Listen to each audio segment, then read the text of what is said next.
안녕하세요. 이 사연은 실제 있었던 이야기를 각색하였습니다. 재미있게 시청해 주시고 좋아요, 구독, 알림 설정 부탁드려요. 오늘 이야기는 자식네 부부가 시댁살이 도중 작은 방 문틈으로 흘러나온 한마디 때문에 제 노후가 송두리째 뒤집힌 어느 날의 기록입니다. 숨이 턱 막히도록 차가운 그 말, 어떻게 끝내지? 라는 속삭임을 저는 분명히 들었거든요. 저는 김순애라고 합니다. 제 이야기를 들어주세요. 그날도 저는 부엌에서 미역국을 두고 있었지요. 미역에서 특유의 바다 냄새가 피어오르는데 구석에 놓인 시계 초침이 또각또각 소리를 냈어요. 이 집에 들어와 살기 시작한 지 그리 오래되지 않았지만 무릎 관절 소리와 시계 초침 소리가 나란히 걷는다는 게 이상하게 위로가 되더군요. 살다 보면 소리도 벗이 되나 봅니다. 며느리 지연이는 말수가 적었고 아들 민수는 늘 바빴지요. 그 바쁜 사람이 유독 저녁만 되면 작은 방에 쏙 들어가 둘이서 속닥속닥 뭔가를 상의하곤 했어요. 저는 괜히 그 시간만 되면 싱크대에서 그릇을 한 번 더 헹궜고 바닥을 두 번 더 훔쳤고 들리지 말아야 할 것을 듣지 않기 위해 라디오 볼륨을 키우곤 했지요. 그런데 사람 귀라는 게 막는다고 막을 수 있는 게 아니더라고요. 바로 그날 라디오 진행자가 옛 노래를 소개하던 찰나 부엌에서 작은 방까지 이어지는 좁다란 복도에서 바람 같은 틈이 스며들었고 그 틈으로 말 하나가 제 가슴 속에 와르르 박혔어요. 어떻게 죽이지? 순간 냄비 뚜껑이 손에서 툭 미끄러졌고 땀이 식은 땀으로 변하더군요. 저는 들은 척도 하지 않으려 혀끝을 깨물었지요. 고개를 아주 천천히 틀어 작은 방 쪽을 바라보았는데 문틈으로 형광등 불빛이 칼날처럼 뻗어 있었고 그 아래로 그림자 둘이 겹쳐 있다, 흩어졌다 했어요. 귀를 틀어막고 싶었지만 그럴수록 말들이 더 또렷해졌지요. 그냥 두면 알아서. 며느리의 낮은 음성이 비수처럼 스쳤고 이어 아들의 툭 부러지는 말투가 이어졌어요. 해외 나가 있는 동안이면 눈치챌 사람도 없고 저는 제 발등에서 심장이 뛰고 있는 줄 알았어요. 숨이 목구멍에 걸려서 몇 번을 삼켰습니다. 얼른 국자로 미역국을 저으며 마음을 달랬지요. 미역이 푹푹 가라앉다 올라오듯 제 마음도 아래로 곤두박질치다 겨우 수면 위로 떠오르곤 했어요. 저는 그 자리에서 주저앉고 싶은 걸 겨우 참고 마치 아무 일 없다는 듯 밥상을 차렸습니다. 반찬 투정하던 며느리는 익숙한 표정으로 젓가락을 들었고 아들은 휴대전화만 만지작거리더군요. 그동안 제가 살면서 믿고 의지했던 건 피부티라는 말이었어요. 피는 물보다 진하다고, 힘들면 결국 제자리로 돌아온다고 저는 끝내 그렇게 믿고 싶었지요. 그런데 그날 밥상머리의 침묵은 제 믿음을 살그머니 밀어뜨리는 손 같았습니다. 어쩌면 오래전부터 금은 같고 저는 그 금을 일부러 못 본 척 해왔던 건지도 모르겠어요. 밥을 물리고 설거지를 하는 내내 제 마음속에는 같은 문장이 꼬리를 물고 돌았지요. 어떻게 죽이지? 그 말을 꺼낸 게 아들이었는지 며느리였는지 누구 입이었는지 따지는 게 무슨 소용이겠나 싶다가도 굳이 따져보면 더 아팠을지도 모르지요. 저는 작은 손에 힘을 꽉 주고 그릇을 문질렀어요. 행주로 마지막 물기를 닦아내는데 갑자기 손이 덜덜 떨리더군요. 그때 부엌 창문 너머로 골목을 지나던 아이들 웃음소리가 들렸는데 어찌나 선명하던지 그 웃음이 제게는 아주 먼 별에서 들려오는 울음 같았지요. 밤이 깊었습니다. 거실에 불을 끄고 제 방으로 들어오려는데 복도 끝 작은 방 문이 살짝 열리는 소리가 났어요. 저는 그 소리에 본능처럼 멈춰 섰지요. 두 사람이 나온다는 건 알았지만 혹시 눈이 마주치면 제 얼굴에서 모든 게 들킬 것만 같았어요. 저는 숨을 잡고 그림자처럼 벽에 등을 붙였습니다. 발소리가 가까워졌다 멀어졌고 냉장고가 한숨 쉬는 듯 웅궁거렸어요. 아들의 낮게 깔린 목소리가 들렸지요. 비행기표 내일 결제할게. 며느리가 낮은 웃음으로 답했습니다. 그럼 되는 거지.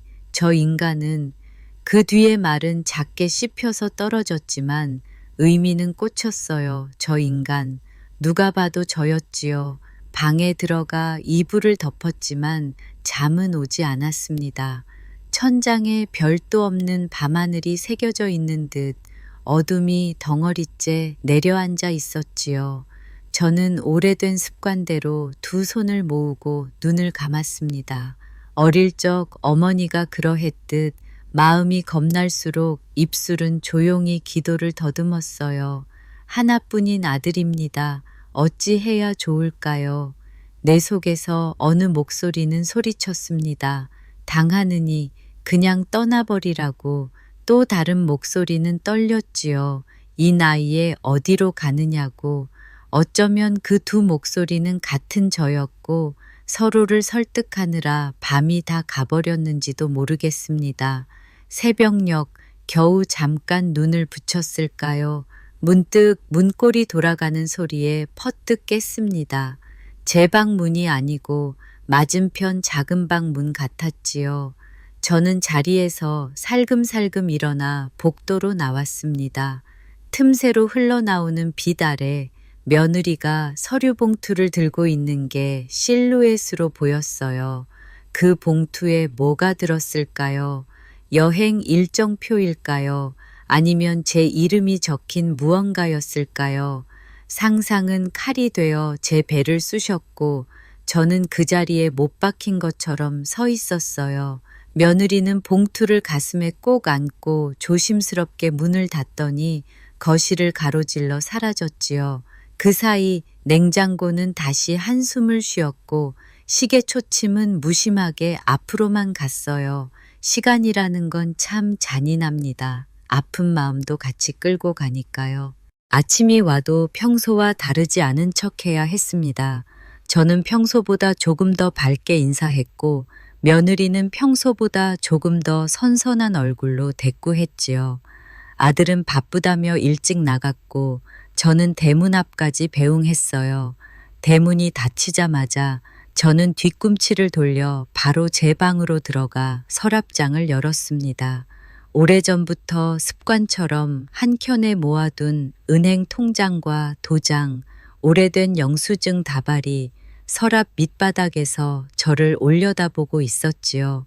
그 종이들 사이에는 젊은 시절의 제 사진도 끼워져 있었는데 이마가 환하게 빛나고 눈동자가 단단한 여자가 절 똑바로 쳐다보더군요.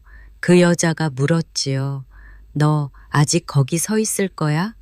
그렇지요. 저는 늘 서 있었고 참고 있었고 버티고만 있었어요. 그런데 그날은 이상하게도 다르게 들렸습니다.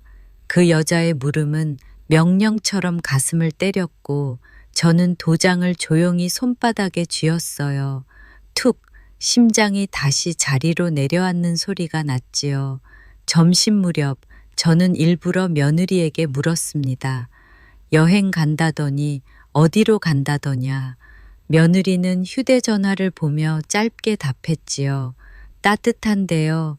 그 말투, 그 가벼운 고갯짓, 그 웃음의 얇은 껍질이 다 말해주고 있었어요.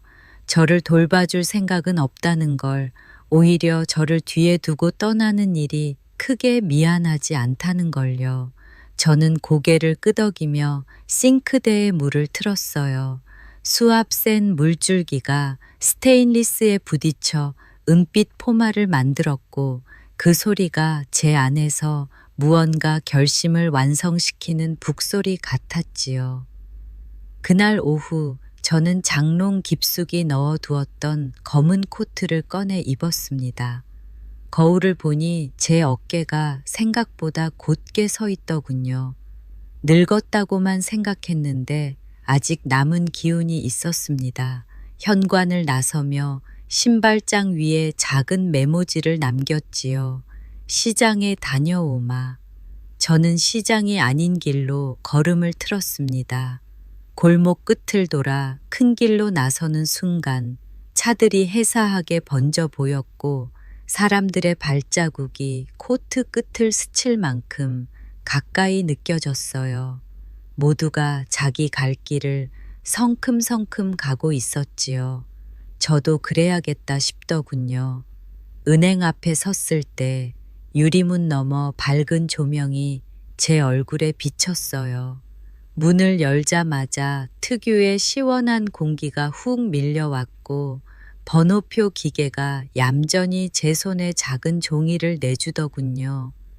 몇 사람 건너 제 차례가 되었을 때 저는 창구 앞에 의자에 곧게 앉아 창구 직원에게 조심스럽게 말을 꺼냈습니다. 상담을 조금 길게 해야 할 것 같소.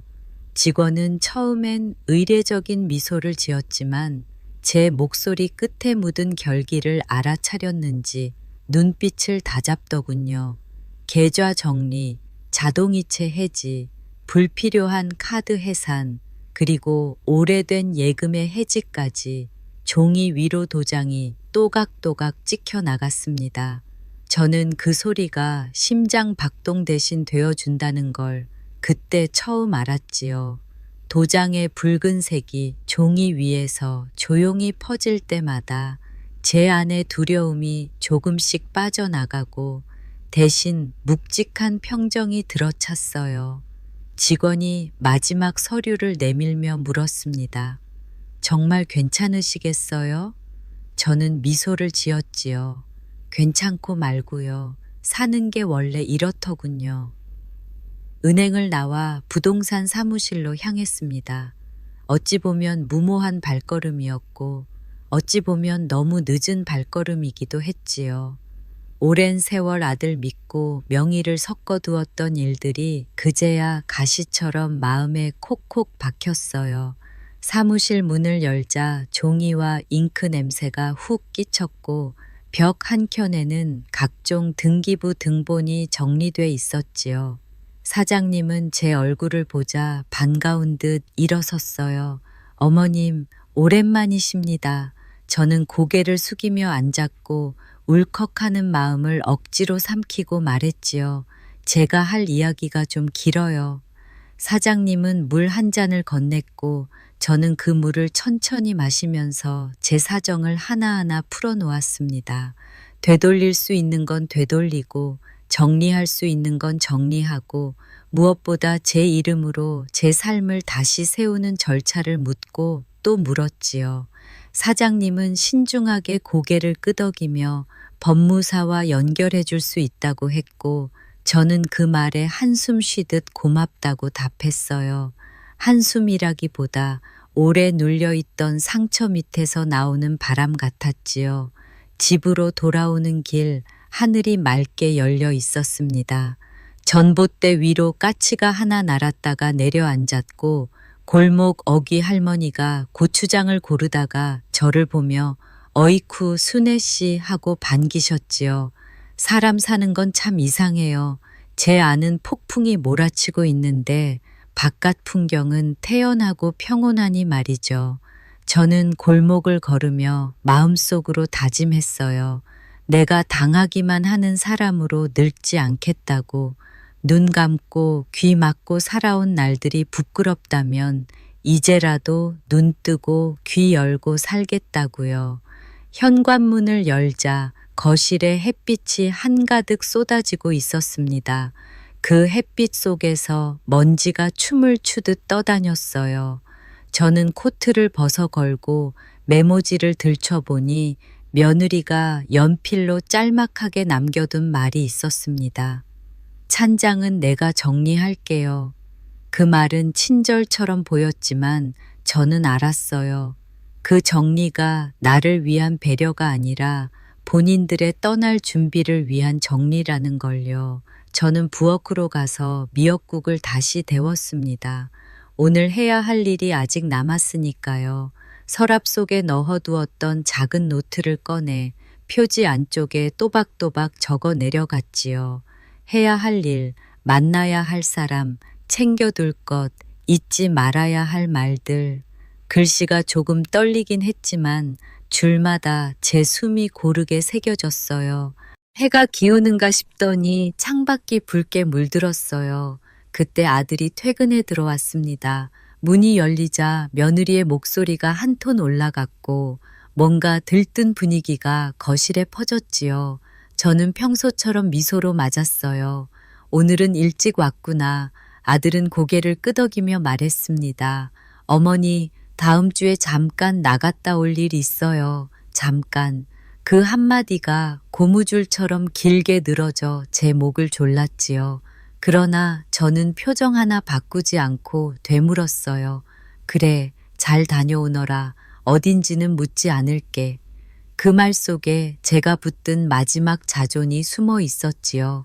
아들은 제 눈을 아주 잠깐 보더니 피하듯 웃었고 며느리는 싱크대 쪽으로 몸을 돌리며 유리잔을 덜컥 내려놓았어요. 잔바닥이 대리석 위를 긁는 소리가 바늘처럼 귓속을 찔렀지만 저는 끝까지 웃음을 놓지 않았습니다. 그 웃음은 제가 저 자신에게 준 약속 같았어요. 흔들리지 말자, 무너지지 말자, 그리고 내가 나를 지키자. 밤이 되어 불을 끄고 누웠을 때 저는 오늘 하루를 천천히 되짚었습니다. 작은 방 문틈으로 흘러나오던 말들, 은행 창구의 도장 소리, 부동산 사무실의 잉크 냄새, 골목의 까치, 그리고 아들의 피하는 눈동자. 그 모든 장면이 한 편의 영화처럼 이어지더군요. 저는 그 영화의 관객이 아니고 주인공이어야 한다는 걸 뒤늦게 깨달았지요. 누군가가 제 인생을 대신 편집하는 동안 저는 너무 오래 묵묵부답으로 앉아만 있었어요. 이제는 제 손으로 제 마지막 장면을 찍어야겠다고 그렇게 다짐했지요. 창문을 살짝 열자 밤 공기가 얇게 스며들었습니다. 어둠 속에서 멀리 개 짖는 소리가 들렸고 누군가의 발자국이 골목을 지나갔어요. 저는 손끝으로 모자란 용기를 한 줌 더 끌어모았습니다. 내일은 변호사 사무실에 들를 겁니다. 그 길이 험할지라도 오래 걸릴지라도 저는 갈 거예요. 그리고 그 길 위에서 제 이름으로 다시 서는 법을 배울 작정이지요. 눈을 감으며 저는 아주 낮고 단단한 목소리로 속삭였습니다. 나는 나를 포기하지 않겠다. 그 말이 내 심장 가장 깊은 곳에 닷처럼 내려앉았어요. 이불을 턱까지 끌어올리고 귀를 기울이니 복도 끝 작은 방에서 또다시 웅성임이 스쳤습니다. 웃음 섞인 속삭임, 달력 넘기는 소리, 캐리어 지퍼가 열리고 닫히는 소리. 저는 그 모든 소리를 베개 속으로 밀어넣듯 조용히 숨을 골랐지요. 두려움은 여전히 제 옆구리에 붙어 있었지만 그 두려움 위로 아주 얇고도 질긴 끈이 하나 놓인 듯 했어요. 이름을 붙이자면 아마도 결심이겠지요. 결심은 처음엔 가느다랗다가도 붙잡고 있으면 금세 질겨지더라고요. 밤이 깊어갔습니다. 저는 그제야 아주 조금 눈을 붙였어요. 꿈인지 현실인지 모를 그 경계에서 저는 오래전 젊은 제 얼굴을 다시 보았습니다. 눈빛이 맑고 숨이 길던 그 여자가 미소를 지으며 제게 말하더군요. 너 이제 내 편이 되어라. 저는 고개를 끄덕였지요. 그래야지, 이제라도 그래야지. 누가 나를 어떻게 끝낼지 계산하는 동안 나는 나를 어떻게 지켜낼지 세밀하게 계산해야지요. 방금 전까지 사방을 틀어막던 어둠이 아주 조금 옅어졌고 창문 틈으로 새벽의 첫 기척이 손바닥만하게 스며들었어요. 그 빛을 바라보며 저는 속으로 한 번 더 다짐했지요. 아주 또렷하고 모가 나게 내 삶은 이제부터 내 손으로 고쳐 쓴다. 그렇게 제 첫날이 지나갔습니다. 그리고 내일 저는 문을 나설 겁니다. 조용히, 그러나 흔들리지 않게. 제 발자국이 복도를 지나 현관을 건너 골목으로 이어질 때 아마도 저는 뒤돌아보지 않을 거예요. 뒤돌아보면 울 것 같아서요.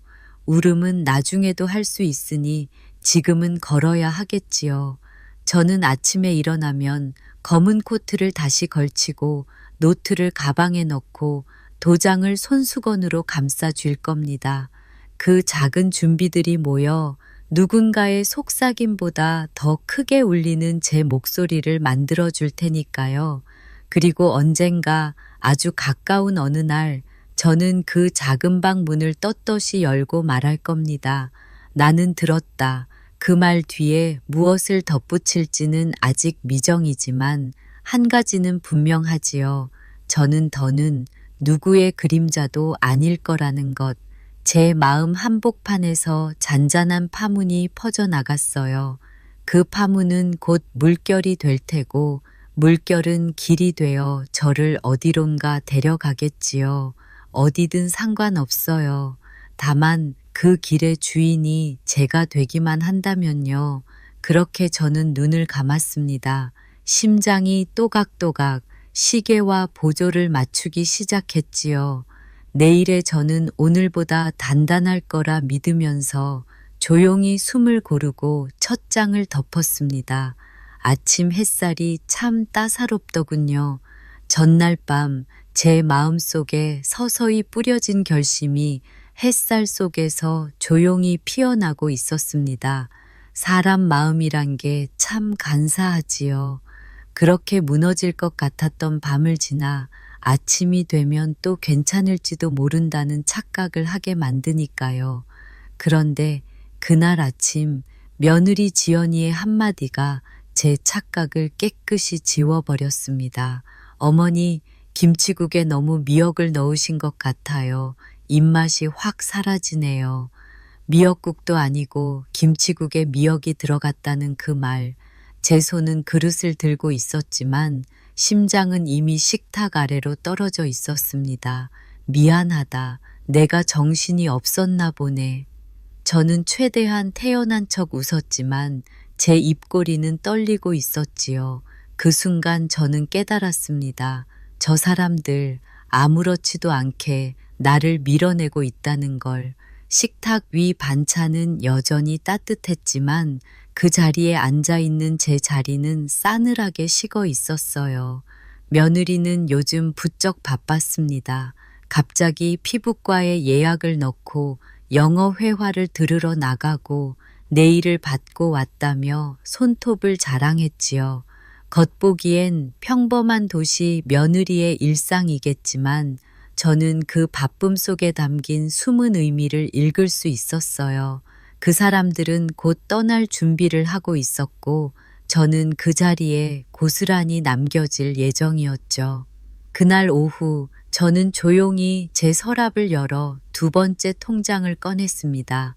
아무도 모르게 아주 오래전에 만들어 두었던 제 이름 석자만 적힌 그 통장.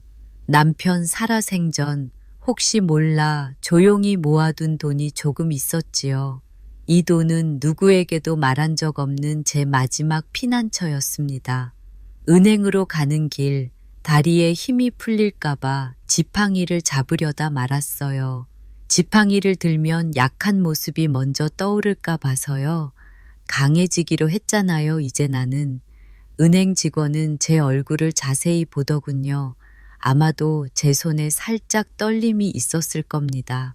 어르신, 이 통장 오래되셨네요. 혹시 계좌 정리 원하십니까? 정리는 아니고요. 조금 옮기려고요.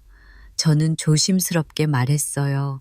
바로 옆에 앉아있던 젊은 여자가 힐끔 절 쳐다보았고 그 시선이 제 손 위를 훑고 지나갔습니다. 그 시선 하나에도 저는 움찔했어요. 사람들이 다 적이라 느껴졌던 그날, 그래도 제가 믿을 수 있는 건 제 이름 석자뿐이었습니다.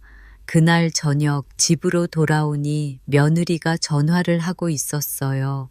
거실 소파에 다리를 꼬고 앉아 한 손엔 와인을 들고 있었지요. 아니요, 엄마. 우리 그때쯤 출발하면 될 것 같아요. 어차피 여기 정리할 거 없어요. 네, 그분은 알아서 될 거예요. 그분이라 제가 그 자리에서 멈춰 서자 며느리는 눈길 한 번 안 주고 방으로 들어가더군요. 그제야 제 다리가 후들후들 떨리기 시작했어요.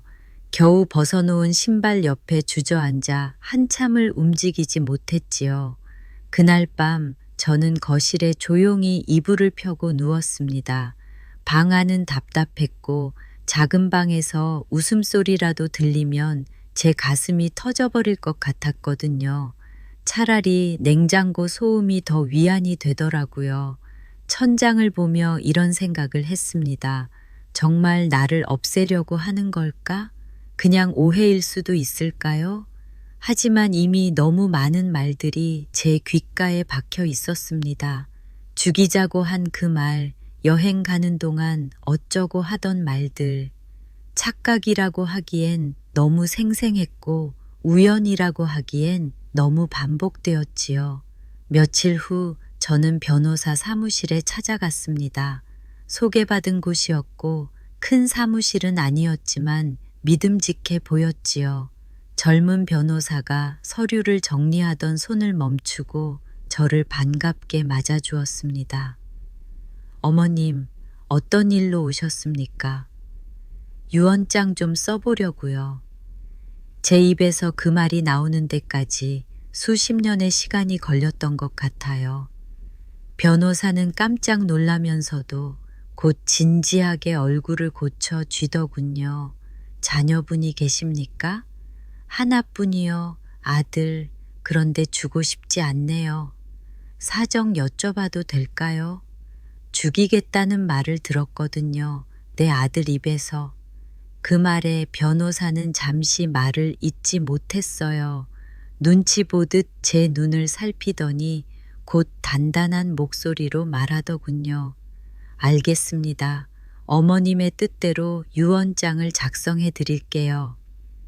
그날 저는 전 재산의 향방을 새로 정했습니다.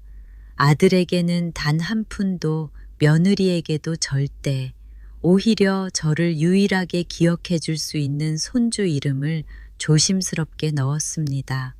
아직 어린아이지만 언젠가는 진실을 알겠지요. 그리고 일부는 사회에 기부하기로 했습니다. 작은 장학재단 하나에 평생 쓰이길 바라며요. 제가 외면당했던 시간들이 누군가의 희망이 되길 바랐습니다.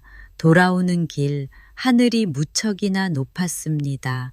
그날따라 바람도 따뜻했지요. 아무도 나에게 잘했어요 라고 말해주지 않았지만 저는 제 안에서 박수를 들었어요. 그리고 그날 밤 작은 방에서는 다시 쑥덕거림이 들려왔습니다. 비행기 표는 예약했고 숙소는 내일 확인하면 돼. 좋아, 완전 자유다. 이젠 그 인간 밥 차릴 일도 없고 그 웃음소리, 저는 이불을 끌어당기며 이를 악물었습니다. 그래, 그렇게 웃어라. 너희가 돌아올 그날 빈집에서 마주칠 건 나의 흔적도 아닐 테니 이제 남은 건 시간뿐이었습니다. 그들이 떠나는 날 저는 모든 걸 끝낼 준비를 하고 있었지요. 그런데 이 모든 걸 지켜보는 제 마음은 여전히 아팠습니다. 자식이란 존재가 이렇게도 무섭고 사람의 마음이 이렇게도 야속할 수 있다는 걸 이 나이가 되어서야 알게 될 줄은 몰랐어요. 며칠 후 아들이 문득 이런 말을 하더군요. 어머니, 다음 주부터 며칠 비워야 할 것 같아요. 친구 부부랑 여행 가기로 했어요. 그래, 잘 다녀오너라. 저는 아무렇지도 않은 얼굴로 고개를 끄덕였지만 속에서는 심장이 비명을 질렀습니다. 이제 정말 마지막이구나. 너희는 돌아와도 모든 걸 잃게 될 거다. 그날 밤 저는 조용히 노트를 펼쳐 마지막 점검을 했습니다. 등기 이전 완료, 유언장 공증 완료, 자동이체 해지, 집 계약 만료 처리, 그리고 제 이름으로 예약해둔 작은 요양원 방 하나. 그곳은 남편과 예전에 여행하며 들렀던 조용한 시골 마을 근처였어요. 사람도 드물고 공기도 맑고 무엇보다 혼자 살아도 외롭지 않을 것 같은 곳이었죠. 침대에 누워 조용히 눈을 감았습니다. 저는 더 이상 눈물 흘리지 않았습니다. 분노도 슬픔도 다 지나간 자리엔 오직 단단한 결심만이 남아 있었지요. 이제 그 결심이 현실이 되는 날이 하루하루 다가오고 있었습니다. 어머니, 공항까지 안 가셔도 돼요. 굳이 그 먼 길을. 며느리는 입꼬리를 힘없이 올리며 말했지만 그 미소 속엔 말 못할 조급함이 숨겨져 있었죠. 아마 제 눈치를 보는 거였을 겁니다. 혹시라도 이 여행이 단순한 여행이 아니라는 걸 제가 눈치채지 않았을까 싶어서요. 저는 그 말에 살짝 고개를 젓고 조용히 웃었습니다. 아니다. 너희 가는 길 내가 마지막까지 배웅하고 싶구나. 언제 또 볼지 모르잖니. 그 말에 며느리의 눈빛이 찰나 흔들렸지만 곧 아무 일 없다는 듯 고개를 끄덕였지요. 아들은 내내 무표정한 얼굴로 짐을 확인하고 있었고요. 짐이 참 많더군요. 단순한 일주일 여행치곤 너무 많은 짐이었어요.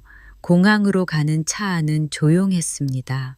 운전대를 잡은 아들의 손에선 땀이 배어 나오는 듯했고 며느리는 옆에서 틈틈이 휴대전화를 들여다보며 무언가를 계속 입력하고 있었죠. 조수석에 앉은 제 눈에는 그 화면이 잠깐씩 비쳤는데 여행 일정표와 항공권, 호텔 예약 서류들이 보였어요. 철저했어요. 완벽하게 저를 이 집에 홀로 남겨두고 떠날 준비를 한 거죠. 공항 앞에 도착했을 때 저는 천천히 몸을 돌려 두 사람을 바라보았습니다. 잘 다녀와라. 몸 조심하고 돌아오면 얼굴 보자꾸나. 제 말투는 평소와 다르지 않았지만 제 마음속은 태풍처럼 요동치고 있었습니다. 아들이 어색하게 웃으며 짧게 대답했죠. 어머니도 건강 잘 챙기시고요. 그 순간 저는 알았습니다. 이 아이는 이미 어머니가 아니에요. 그 입속 어머니는 단지 의무감일 뿐 그 안에 정은 없었어요. 그들은 손을 흔들며 출국장 안으로 사라졌고 저는 유리문 밖에서 그 뒷모습을 오래도록 바라보았습니다. 정말로 이게 마지막이 될지도 모른다는 생각이 들었어요. 가슴이 뭉근히 아팠지만 눈물은 나지 않았습니다. 이미 눈물은 다 마른 뒤였으니까요. 집으로 돌아오는 길, 저는 한 번도 뒤를 돌아보지 않았습니다. 택시 창밖으로 스쳐가는 도시 풍경들이 마치 이별의 환영처럼 흩어졌고 창문 너머로 불어오는 바람은 뺨을 스쳤지만 차갑지 않았습니다. 오히려 시원하고 선선했지요. 마치 이제 시작해도 돼요 하고 속삭이는 것 같았습니다. 집에 도착하자 현관에 남겨진 캐리어 자리만 덩그러니 비어 있더군요. 멀쩡히 세워져 있던 커다란 가방 2개가 사라진 자리는 기묘하게 허전하면서도 이상하게 가볍게 느껴졌습니다. 저는 집안 구석구석을 조용히 살폈습니다. 혹시라도 뭔가 남겨진 게 있을까 싶어서요. 그런데 부엌 서랍 안에 접혀있는 종이 한 장을 발견했어요. 영구 위임 동의서 서명이 된 채 남겨져 있었지요. 받는 사람은 아들 김민수 보는 순간 제 심장은 움찔했지만 곧 차분히 내려앉았어요. 이제 됐구나.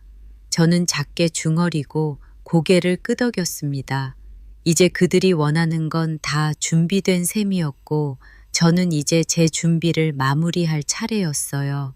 그날 저녁 저는 먼저 전기와 수도 해지 신청을 했습니다. 다음 날 이사 나갈 집의 계약도 마무리됐고 요양원 쪽에도 제 짐이 도착할 예정이라는 확인을 받았죠. 남은 건 마지막 한 통의 전화. 변호사에게 연락해 유언장을 법원에 정식 등록하는 일이었습니다. 전화기 너머 변호사의 목소리는 단호하고도 정확했습니다. 김순애 어르신, 이제부터 그 누구도 어르신의 의지를 변경할 수 없습니다. 유언장은 확정되었고 모든 상속 대상은 어르신 의지대로 됩니다. 그 말을 들은 순간 저는 처음으로 이제 내 인생을 내가 마무리하고 있구나 하는 생각이 들었습니다. 그 생각은 이상하리만치 평온했어요. 분노도 원망도 아닌 오직 스스로를 향한 존중이었습니다. 그리고 다음 날 아침 저는 새로 이사갈 곳으로 짐을 옮겼습니다. 그곳은 시골의 한 요양형 주택이었고 작고 아늑한 정원이 있었습니다. 몇 그루 나무 사이로 벤치가 있었고 작은 텃밭도 마련되어 있었지요. 이사짐을 푼 뒤 저는 마지막으로 남은 일을 하기로 했습니다. 바로 빈집 정리였습니다. 저는 집주인에게 전화를 걸어 임대 계약 해지를 알렸고 이사 업체를 불러 가전과 가구 대부분을 정리했습니다. 사진이며 액자, 식기, 이불 모두 말끔히 정리한 뒤 집안은 그야말로 누군가 살았던 흔적이 전혀 없는 공간이 되었어요. 그날 밤 저는 그 집에서 마지막으로 혼자 잠을 잤습니다. 이불도 없이 바닥에 조용히 앉아 지나간 날들을 떠올렸습니다. 아들이 처음 말을 떼던 순간, 며느리와 처음 마주 앉아 밥을 먹던 날, 손주가 제 무릎에서 잠들던 그 따스한 밤, 그 모든 기억들이 천장에 갈라진 선 위로 조용히 흘러갔습니다. 잘 살았구나. 그리고 이제 잘 떠나는 거야. 그날이 지나고 드디어 그들이 돌아올 날이 되었습니다. 공항 입국장, 두 사람은 기대에 부푼 얼굴로 귀국했을 겁니다. 어머니가 뭐라도 좀 해두셨겠지? 그래도 빈손은 아니실 거야. 적어도 집이라도 우리 이름으로 해두셨겠지. 하지만 도착한 집은 텅 비어 있었죠. 현관 비밀번호는 바뀌어 있었고 아들의 명의로 되어 있던 각종 계약은 해지되어 있었습니다. 부동산에 문의하니 이미 지난주에 정리되었다는 말만 돌아왔죠. 그리고 며칠 후 변호사 사무실에서 전화 한 통이 왔습니다. 김민수 씨, 김순애 어르신의 유언장이 법적으로 등록되었고 상속 대상에서 민수 씨는 제외되셨습니다.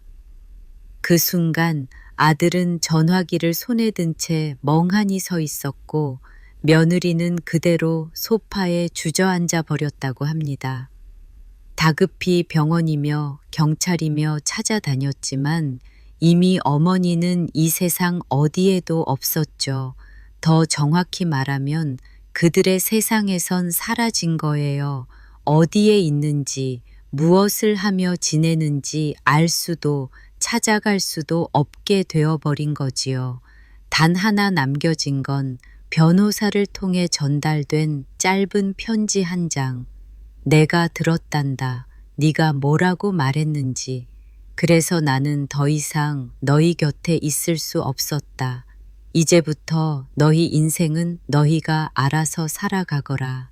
나는 나대로 마지막으로 나를 지키기 위해 이렇게 떠난다. 그 편지를 들고 아들은 말없이 눈물을 흘렸다고 합니다. 하지만 이제 소용없습니다.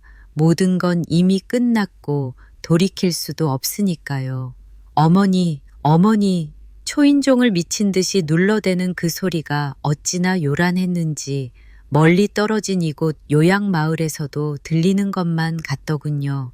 그날 아들과 며느리는 아마도 눈앞이 캄캄했을 겁니다.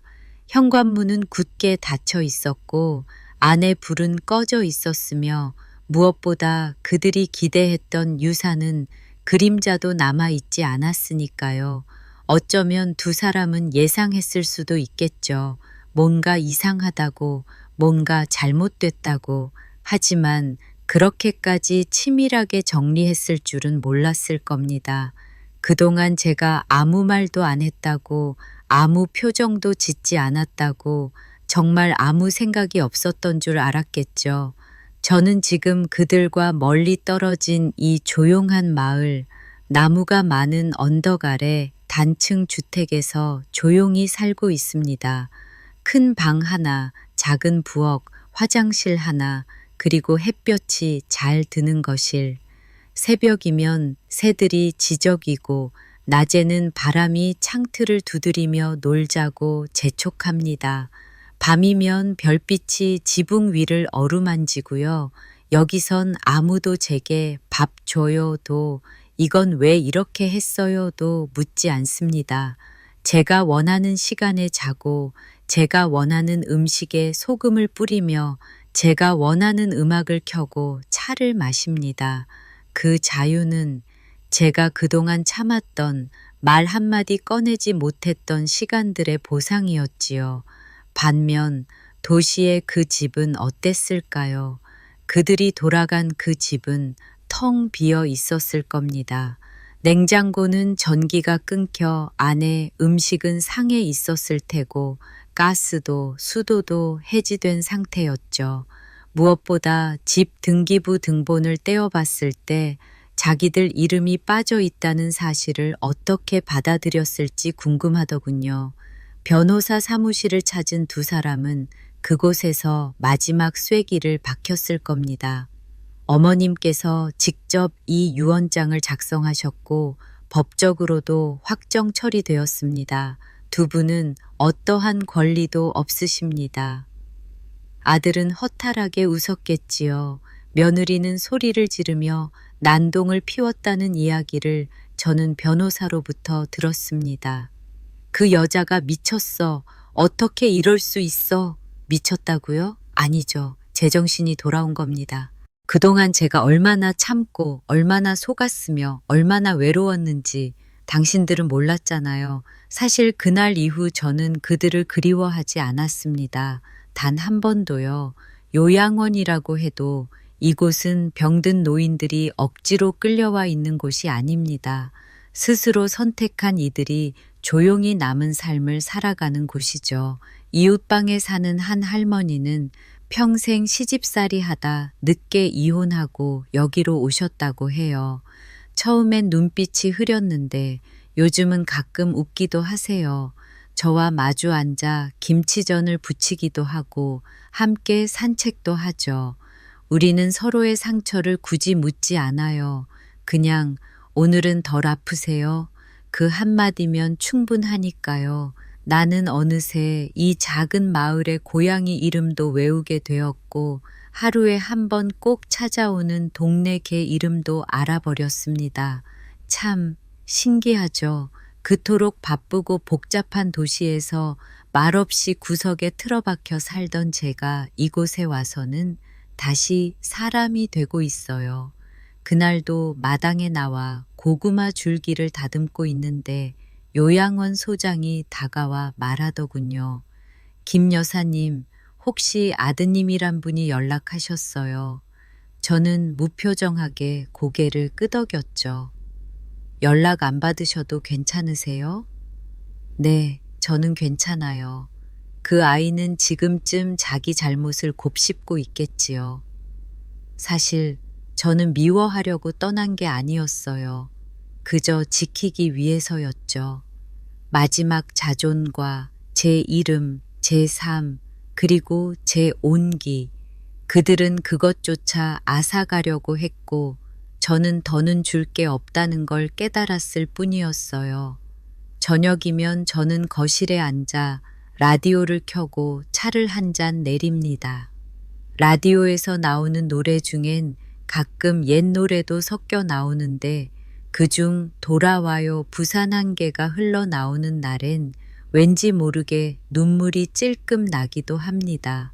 그렇게 울고 웃고 밤이 깊어지면 저는 조용히 침대에 눕습니다. 그리고 속삭이죠. 순애야, 참 잘했어. 너를 지켜줘서 고마워. 도시에선 아직도 아들과 며느리가 저를 찾고 있다는 말을 들었습니다. 경찰서에 실종 신고도 했고 방송국 제보도 했다고 해요. 하지만 아무 소용 없지요. 저는 사라진 게 아니라 돌아오지 않기로 결정한 사람이니까요. 어느 날 변호사로부터 한 통의 편지가 왔습니다.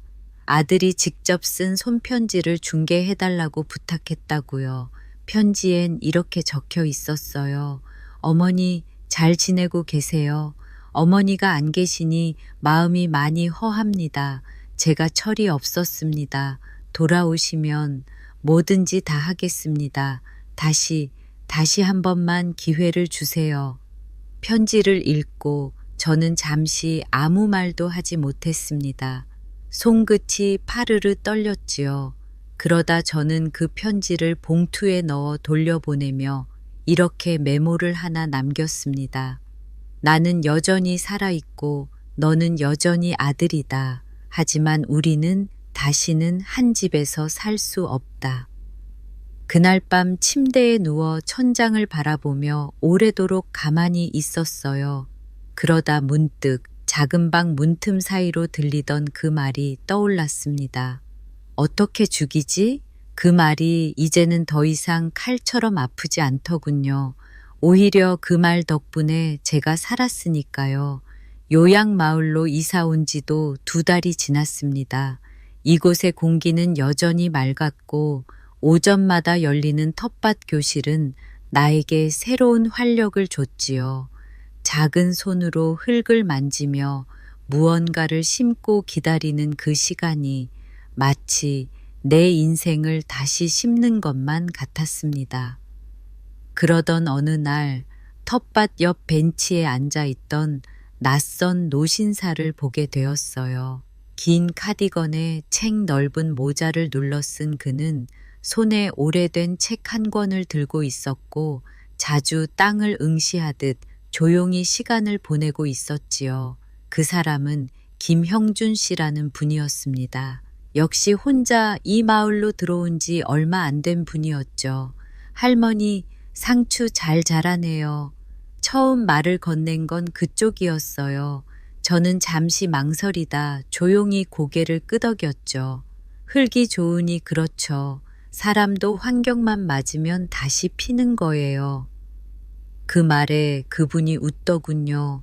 우리는 그렇게 몇 마디 주고받았고 며칠 지나지 않아 텃밭에서 자주 마주치게 됐지요.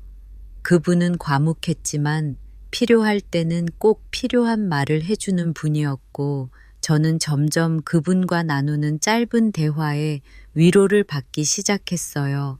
어느 저녁 그분과 함께 라디오를 듣다 문득 제가 이렇게 말했어요. 사람이라는 게 참 나빠요.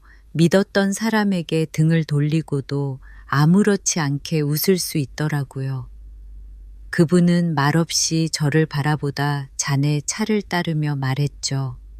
저도 믿었던 사람에게 전 재산을 빼앗기고 여기 왔어요. 그래서인지 할머니 말씀 남 같지 않네요. 저는 그 말에 눈물이 핑 돌았습니다. 서로 다른 길을 살아왔지만 상처받은 자리만큼은 묘하게 닮아 있었습니다. 그 시각 도시의 집에서는 아들과 며느리가 하루하루 무너져가고 있었습니다. 집주인에게 계약해지 통보를 받고 은행 계좌는 잔고가 0원이었으며 며느리 명의로 기대했던 통장도 전부 해지되어 있었습니다. 게다가 그들이 건설적인 미래를 걸었던 투자 자산들 모두 김순애 제 이름으로 정리되었고 이미 사회복지재단으로 일부 이관된 뒤였지요. 도대체 왜 이래? 이게 말이 돼? 며느리는 두 손으로 머리를 쥐어뜯으며 비명을 질렀고 아들은 말없이 벽에 기대서서 담배를 영업 후 피우고 있었다고 해요. 그날 아들은 결국 한밤중에 제게 전화를 걸었습니다. 벨소리는 울렸지만 받지 않았지요. 다음 날 아침엔 변호사를 통해 편지를 보내왔어요. 어머니, 왜 이렇게까지 하셨어요? 우린 그냥 편하게 살고 싶었던 것 뿐인데. 편지 속엔 반성도 사죄도 없었어요. 그저 상실감과 당황함, 그리고 원망뿐이었지요. 저는 그 편지를 조용히 접어 화롯불에 넣었습니다. 불꽃이 그것을 먹어 삼키는 걸 바라보며 가슴속이 시원해지진 않았지만 적어도 미련은 덜어내졌어요. 며칠 후 그분 형준 씨가 저에게 조심스레 물었어요. 혹시 다시 돌아갈 생각은 없으신가요? 저는 망설임 없이 고개를 저었습니다. 돌아가면 다시 도망치게 될 거예요. 그런 곳은 이젠 집이 아니에요. 그분은 고개를 끄덕이며 이렇게 말했지요. 잘하셨습니다. 아주 잘하셨어요. 그 말이 참 따뜻하더군요. 오랜만에 누군가에게 인정받은 기분이었어요. 요양마을에선 가끔 봉사자들이 와서 함께 연극도 하고 사진도 찍고 작은 음악회도 열립니다. 그날은 플루트와 기타 연주자들이 와서 잔잔한 음악을 들려줬는데 저도 모르게 눈물이 또르르 흘렀어요. 그 순간 형준 씨가 제 손등 위에 자신의 손을 살며시 얹었습니다. 괜찮습니다. 눈물은 잘 살아왔다는 증거니까요. 저는 그 말에 다시는 울지 않겠다고 다짐했던 마음이 잠시 녹아내렸습니다. 반면 아들과 며느리는 점점 극단적인 상황으로 치닫고 있었습니다. 생활비가 끊기고 주변 사람들도 하나둘 등을 돌리자 그들은 서로를 탓하며 매일 다퉜습니다. 당신이 그딴 말만 안 했어도 뭐 결국 당신 엄마잖아. 내가 뭘 잘못했는데. 그 말싸움은 결국 서로를 무너뜨리는 칼이 되었지요. 그리고 며느리는 결국 집을 나갔습니다. 남은 건 텅 빈 거실, 그리고 침묵만이 가득한 그 공간. 아들은 멍한 눈으로 거실 바닥을 바라보며 천천히 눈을 감았다고 합니다. 한편 저는 요양마을 아이들과 함께 작은 종이연을 만들고 있었어요. 아이 하나가 묻더군요. 할머니는 왜 여기서 혼자 사세요? 저는 잠시 하늘을 보며 대답했지요. 혼자가 아니라 지금은 비로소 나랑 함께 사는 중이야. 그리고 그날 밤 저는 처음으로 남편 영정 사진을 꺼내 바라보았습니다. 여보, 나 이제 당신 없이도 제대로 살아내고 있어요. 사진 속 남편은 여전히 말없이 웃고 있었고 그 미소에 저는 처음으로 미소를 지을 수 있었습니다. 그날은 평소보다 공기가 묘하게 무거웠습니다. 바람은 부드럽게 불었지만 어딘가에 눌려있는 듯한 기분이 머리끝부터 등을 타고 내려오더군요. 형준 씨는 텃밭 옆 벤치에 앉아 제게 귤을 건넸습니다. 오늘은 한 입에 넣어야 합니다. 쓴맛이 안 나게. 그 말에 웃음을 터뜨리려던 순간이었어요. 요양원 입구 쪽에서 누군가 절박하게 직원과 실랑이를 벌이는 목소리가 들려왔습니다. 죄송합니다. 외부인의 방문은 사전 예약이 필요하십니다. 아니, 어머니 좀, 제발, 어머니 좀 보자고요. 그 목소리를 듣는 순간 손에 들고 있던 귤이 바닥으로 툭 떨어졌습니다. 그 아이였어요. 제 아들, 민수. 형준 씨는 제 눈빛이 변한 걸 눈치챘는지 조심스럽게 물었습니다. 괜찮으세요? 아니요, 전혀요. 다리에 힘이 풀릴 듯 숨이 가빠졌고 머릿속이 하얘졌습니다. 나는 그 자리에서 일어섰습니다. 가야 하나, 보아야 하나, 아니면 돌아서야 하나. 몇 걸음 걷기도 전에 요양원 직원이 저를 발견하고 다가왔습니다. 김 여사님, 이분 아드님 맞으시죠? 거듭 죄송하지만 괜찮아요. 내가 나갈게요. 나는 조용히 현관을 열고 민수를 마주했습니다. 그 아이는 예전과는 완전히 달라진 몰골이었어요. 셔츠는 구겨졌고 눈은 충혈되어 있었으며 턱수염은 며칠을 면도하지 않은 듯 덥수룩했죠. 어머니, 그 한마디를 꺼내는 순간 민수의 눈물이 왈칵 쏟아졌습니다. 그토록 차갑던 아이가, 그토록 강하다고 믿었던 아이가 울먹이며 내 앞에 무릎을 꿇더군요. 어머니, 죄송합니다. 정말 너무 늦게 깨달았어요. 저는 입술을 꾹 다물었습니다. 그 아이가 울며 털어놓는 말들은 너무 늦은 참회였고 너무 뒤늦은 깨달음이었지요. 지연이랑은 결국 헤어졌어요. 그 사람, 집도 나갔고 남은 건 빚뿐이에요. 어머니, 정말 바보 같은 짓만 했습니다. 나는 여전히 아무 말도 하지 않았습니다. 대신 그저 가만히 바라보았습니다. 그 아이의 어깨가 얼마나 무너졌는지, 그 무게가 얼마나 늦게야 온몸에 내려앉았는지 보고 있자니 한편으로는 가엾기도 했지요. 하지만 용서는 다른 문제였어요. 네가 마지막으로 나에게 했던 말 기억나니? 민수는 고개를 떨군 채 아무 말도 못했습니다. 작은 방에서 네가 말했지. 어떻게 죽이지. 그 한마디가 내 피를 얼어붙게 했단다. 민수는 울면서 말했습니다. 그건 정말 그런 의미가 아니었어요. 술 마시고 헛소리처럼 그저 아니야. 그건 네 본심이었고 나는 들었어. 그리고 살기로 결심했지. 민수는 그제야 조용해졌습니다. 나는 그 아이 어깨에 담요 하나를 덮어주고 말했죠. 너를 용서할 수 있을지 나도 잘 모르겠다. 하지만 지금 이 순간 우리는 둘 다 다시 태어나야 해. 그날 이후 민수는 마을 근처 원룸 하나를 구해 혼자 살기 시작했습니다. 나는 그를 도와주진 않았습니다. 대신 그가 혼자 일어서기를 기다렸습니다. 한 달 후 민수는 동네 농장에서 일하기 시작했고 이따금 요양마을 근처까지 와 나를 멀리서 바라보며 조심스럽게 인사하곤 했습니다. 한편 형준 씨와 나는 그 일 이후로 어색한 침묵 속에 있었습니다. 그분은 어느 날 저녁 작은 탁자에 앉아 이렇게 말했어요. 할머니, 혹시 아드님을 다시 받아들이실 생각이 있으신가요? 나는 잠시 말이 없었죠. 아직은 아니에요. 하지만 미워하진 않아요.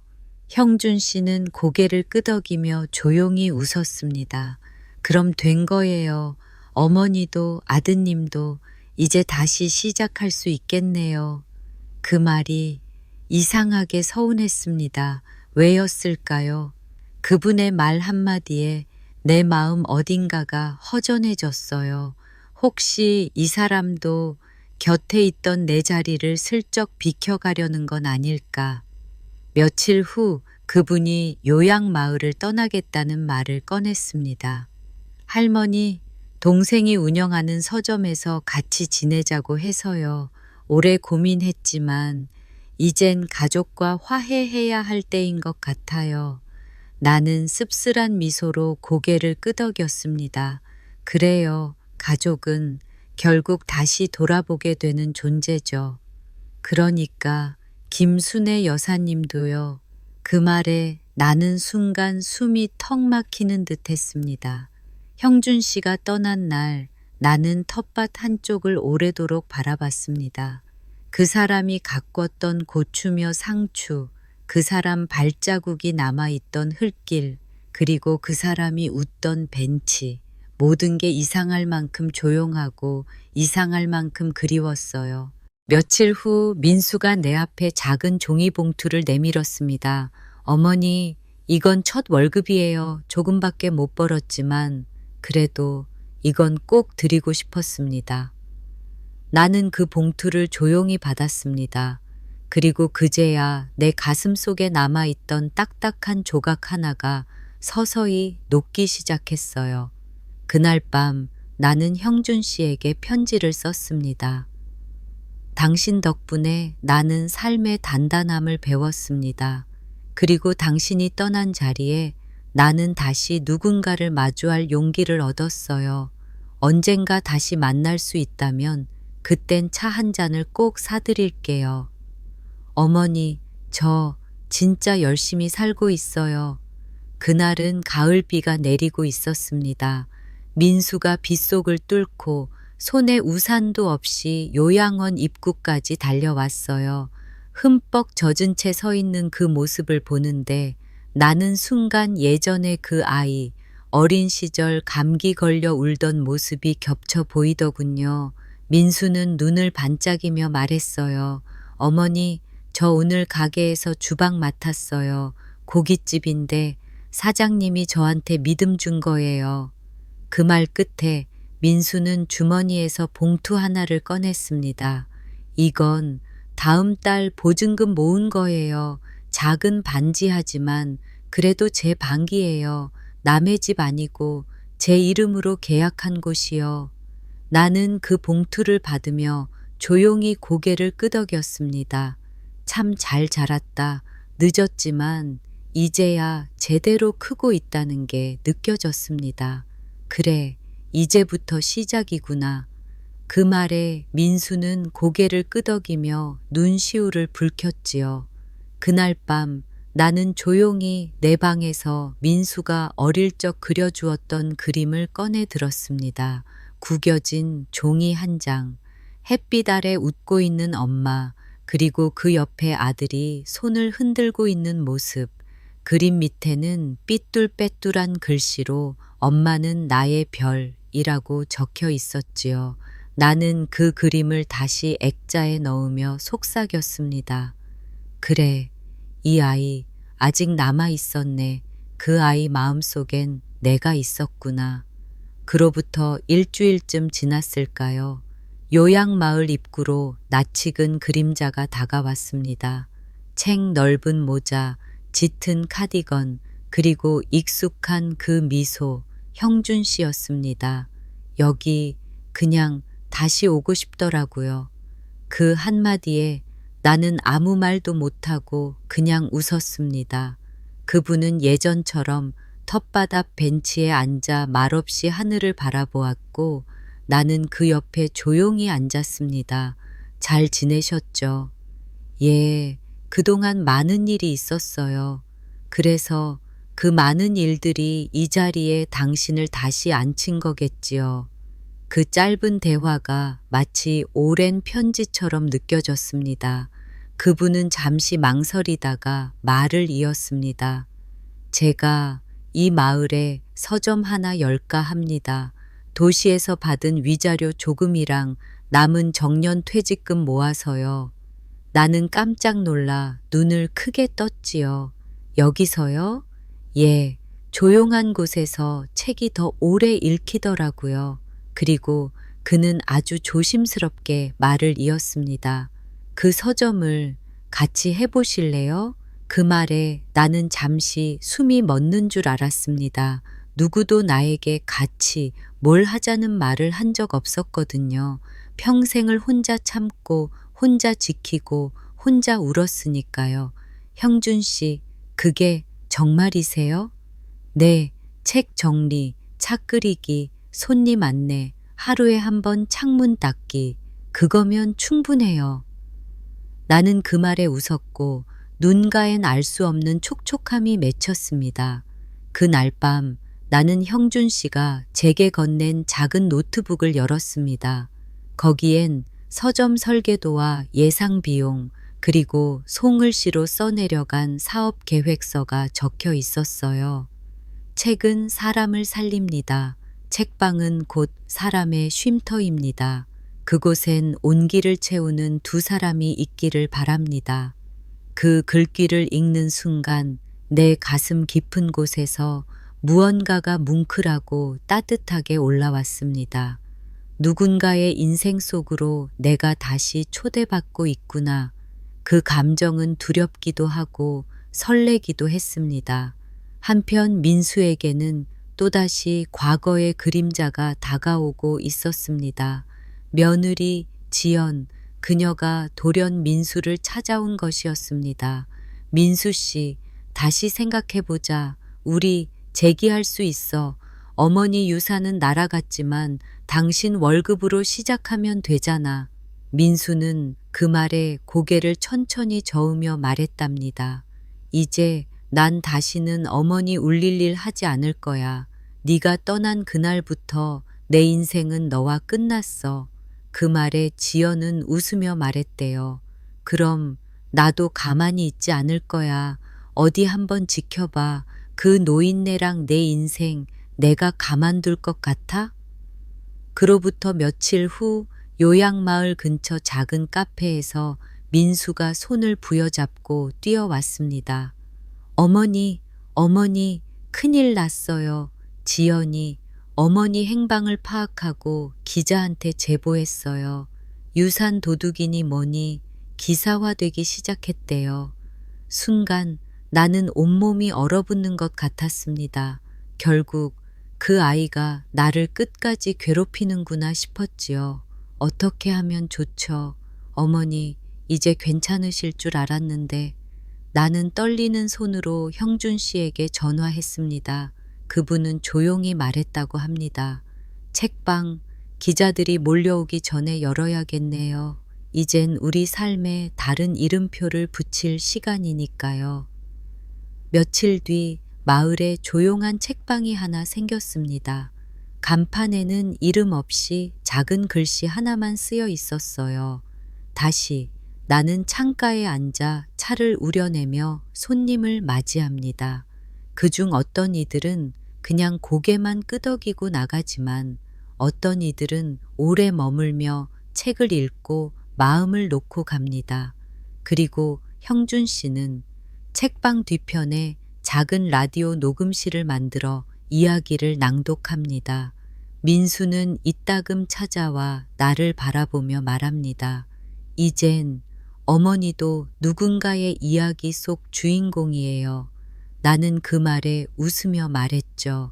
늦게라도 제 인생을 다시 써보는 중이니까. 책방 다시는 늘 조용한 공간이었습니다. 누군가는 커피 한 잔을 마시며 책을 읽고 누군가는 조용히 라디오 소리에 귀를 기울이며 창밖을 바라보곤 했죠. 나도 이곳에서 조용히 살아가고 있었어요. 진심이 통하는 사람들 사이에서 이제는 더 이상 누구의 시선에도 휘둘리지 않는 삶이었죠. 그런데 그 평온을 깨는 소리가 문틈을 뚫고 들어왔습니다. 김순애 여사님 맞으시죠? 여기서 인터뷰 한 번만 하시죠. 재산 잠적 사건의 중심인물로 알려지셨어요. 나는 순간 숨이 멎는 줄 알았습니다. 형준 씨가 문을 막아서며 조용히 말했습니다. 여기는 그런 곳 아닙니다. 돌아가 주시죠. 그러자 또 다른 기자가 손에 든 카메라를 높이 들고 말했습니다. 아드님과 갈등 끝에 잠적하신 거 맞죠? 그 재산 법적으로 문제가 있다는 얘기도 들리던데요. 그 말에 나는 무릎이 풀려 앉을 뻔했지만 꽉 잡은 형준 씨의 손 덕분에 겨우 버틸 수 있었어요. 그만하시죠. 그분의 목소리는 단단했습니다. 그 말 한마디에 카메라가 슬쩍 내려왔지만 기자들은 여전히 자리를 떠나지 않았죠. 그날 밤 우리는 책방 안에서 불을 끄고 앉아 있었습니다. 어두운 유리창 밖으로 누군가 플래시를 터뜨리는 불빛이 번뜩였고 나는 괜히 겁이 나 손을 꼭 쥐고 말았죠. 그때 형준 씨가 조용히 말했어요. 괜찮습니다. 저도 지킬 게 있으니까요. 그 말에 나는 눈물이 왈칵 쏟아졌어요. 왜요? 왜 그런 일에까지? 이건 제 일인데 당신이 사라지면 내 삶도 사라지잖아요. 이젠 내가 지킬 차례예요. 그분의 말은 조용했지만 제 가슴 속에 파도처럼 쳐올랐습니다. 다음 날 나는 마을 회관 쪽에서 낯익은 뒷모습을 마주쳤습니다. 며느리 지연이었습니다. 깔끔한 옷에 화장까지 한 채 그녀는 기자들과 함께 이 마을에 들어왔습니다. 나는 순간 가슴이 쿵 내려앉는 것 같았어요. 이제 여기까지 쫓아왔구나. 지연은 나에게 다가와 여전히 뻔뻔한 얼굴로 말했습니다. 어머니, 아직도 이렇게 사시네요. 이젠 그만 돌아가시죠. 세상은 다 알았어요. 혼자 저런 책방에서 도피처럼 살아봤자 당신은 결국 유산 빼돌린 도망자예요. 그 말에 나는 웃음이 나올 뻔했어요. 그래, 도망자일 수도 있겠지. 하지만 도망친 게 아니라 벗어난 거야. 너 같은 사람에게서, 내 욕심에게서. 지연은 당황한 얼굴을 감추지 못했어요. 그 모습을 보고 있자니 오히려 내가 불쌍해 보였던 과거에 내가 이젠 이겨낸 것 같았어요. 하지만 그녀는 쉽게 물러서지 않았습니다. 기자들에게 얘기했어요. 당신이 병원 기록 조작해서 치매 증세 있는 척 했다던가 아들에게 폭언한 영상도 있다고요. 이젠 고소도 가능할 거예요. 나는 아무 말 없이 돌아섰습니다. 그리고 변호사에게 전화를 걸었어요. 이젠 법적으로 대응해 주세요. 다 정리할 때가 된 것 같네요. 며칠 후 지연이 기자들과 함께 책방 앞에서 또다시 난동을 피웠습니다. 책을 발로 차고 간판을 부수려 했죠. 그 순간 형준 씨가 뛰어나왔습니다. 그만하세요. 이건 당신이 넘을 수 없는 선입니다. 지연이 소리쳤어요. 뭘 믿고 이러세요? 당신이 뭔데 이 여자 감싸고 도는 거예요? 그 말에 형준 씨는 천천히 손에 든 서류를 내밀었습니다. 이 책방은 제 명의입니다. 김 여사님은 이곳의 운영 협력자일 뿐 모든 법적 책임은 제가 집니다. 기자들도 당신도 이제 이 문턱 넘지 마세요. 그날 밤 형준 씨는 조용히 앉아 손가락 사이에 반창고를 감고 있었습니다. 지연이 책상 모서리에 핸드백을 휘둘렀고 그걸 막다 손이 찢어졌거든요. 왜 그리까지 하셨어요? 이건 제 몫이었는데. 나는 말도 잇지 못하고 눈물을 흘렸습니다. 나는 말입니다. 당신이 울지 않게 하고 싶었어요.